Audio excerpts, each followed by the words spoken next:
After the early years of the convict settlement, what we come to call Australia at that time, still largely the colony of New South Wales, although Van Diemen's Land and Victoria don't take long to develop, they're enhanced. They undergo colonisation and expansion as free settlers arrive in Australia. So let's start thinking about who those free settlers were and why they would choose to come to Australia. The first group arrive in January 1793, and it's a relatively small group. It involves Thomas Rose and his family, Thomas Rose had been on the Sirius, Arthur Phillip's flagship with the First Fleet. He'd seen the country, he saw opportunities, he packed up his family and he came to Australia from Britain. Frederick Meredith and his family arrive. Thomas Webb, another person who was ex-Royal Navy RN, who had been on the Sirius, who had seen opportunities here on his journey with the First Fleet. A man called Edward Powell, who ends up marrying a freed convict woman in the colony. Each one of these early settlers and their families received quite large grants of land. They got their own estates in the new colony given to them. Now, we could have a conversation about who owned that land beforehand. Under terra nullius as a law, and under British law at the time, the belief was no one owned it. It was all British Crown land. It was there to be given by the governor. And as governors changed, that process happened. Land was granted to people who came to the country. These settlers, this first group, got between 60 and 80 acres of land each. That's a substantial amount of money. This was an opportunity for them to establish themselves as a new landed gentry, a wealthy class in a new land far from British control. Most of the early settlers, however, in Australia who were free were ex-convicts.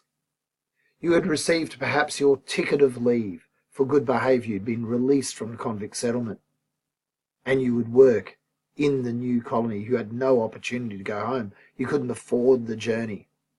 And there were opportunities for you to make money here in Australia. There was a lot of land to be cleared. There was land to be farmed, dams to be built, new industries to start. So most of the free settlers in the earliest days of the colony were ex-convicts looking to create a new life. Most of the immigrants coming to Australia, at first small in number, were looking to make their fortune by developing this new society. They were driven to make money in many cases, to create new lives. In some respects, they were driven to escape the rigid social systems that had existed in Britain. And we'd spoken about those kind of social systems as they existed prior to the French Revolution. Certainly these early settlers understood there was a need for business to begin in the colony, for the colony to stand on its own feet. There was a need for trade to take place. And for trade, there was a need for merchants. There was a need for food, so there was a need for successful farmers.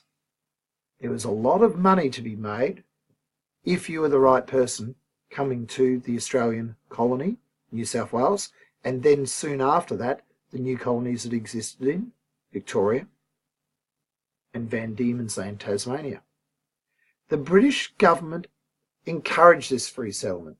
They saw it as a way of making this colony self-sufficient.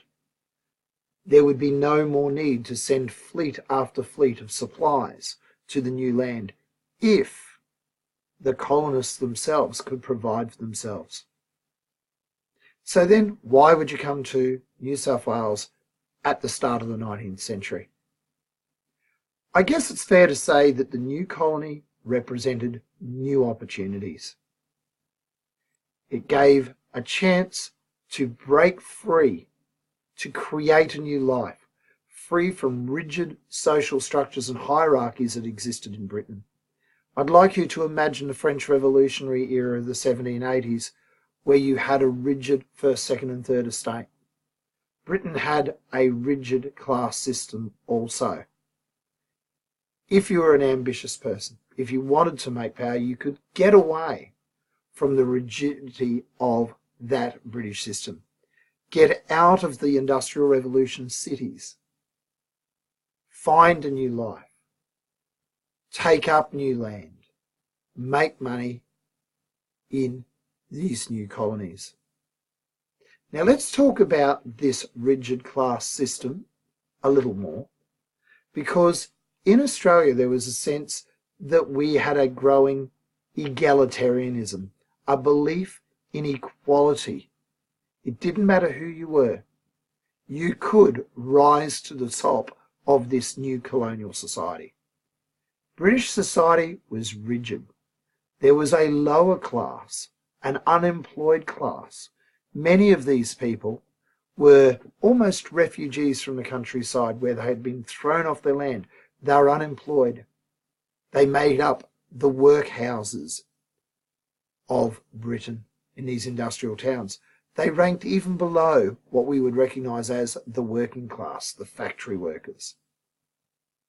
Above that working class, there was a very rigid line, very hard to transcend, into what you might recognise during French Revolutionary times as the bourgeoisie, the middle class. The British middle class was a very strong class. In some respects, it depended upon what universities people went to, what schools people went to. Very difficult to move from one class to another in British society, particularly from these lower and working classes into the middle class. Australia had no such barriers. Above the middle class were those born into the nobility, the upper class, the gentry, a landholding class, the people who often had great access to power, had access to the best jobs of British society during the 1800s. They had access to the highest ranks of the military. They had access to Parliament. They made up the House of Lords, one of the two houses of British Parliament. And of course, the most difficult class of British society would be the royalty. Australia was free of these class divisions. There was no rigidity. There was social mobility, opportunity to make your life different. Now, we've got this simple diagram of the British social system and the strata of it during the 1800s. Look at this more complex diagram, which is a concept of a beehive. I think these two sources and Cruikshank's cartoon from 1867 are really quite instructive. Have a look at the highlighted parts here. You can pause, read over it if you like. When we're talking about how rigid British society was, Britain was often drawn by artists as a beehive, and often the image of a bee was used. You can see it on Victorian gravestones, this idea of being industrious, busy as a bee. According to the Cruikshank cartoon, there were 9 strata, layers of British society. At the bedrock upon which everything was built was the banks, the Bank of England, and the armed forces that kept society functioning. Money and troops. At the very top of the system is Queen Victoria, the Queen. By the stage this drawing was done in 1867. Then there are 54 cells, and they're described as cells within a beehive, but also think of cells as prison cells. Very hard to move from one cell to another. These are the different classes and trades common in Britain at the time. The blog discussion of this beehive points out how few of those cells were women at all. Women were overlooked within this system. And it is the suffragettes, women who fight for the right to vote in Britain, who start to try and promote women's place in society. We can see the odd woman in here, such as this dairymaid. We can see other women, the draper and so on in here. But there are very, very few. This British pyramid, with its royalty and aristocracy and church and the arts and professions at the top, rigidly held others in place. At the very bottom down here are the workhouse, the poorest, the underclass, below even the working class, people who are forced to work just for a meal on the table rather than even wages. The second source here seems to indicate that one could move from cell to cell by hard work. And while that may be true to some extent, we really couldn't see any people transcending from the working classes into the middle classes or middle classes into aristocracy in the British social system. The colony in New South Wales offered an opportunity to create a new society, a more equal society, an egalitarian society, far from the rigid British class structures.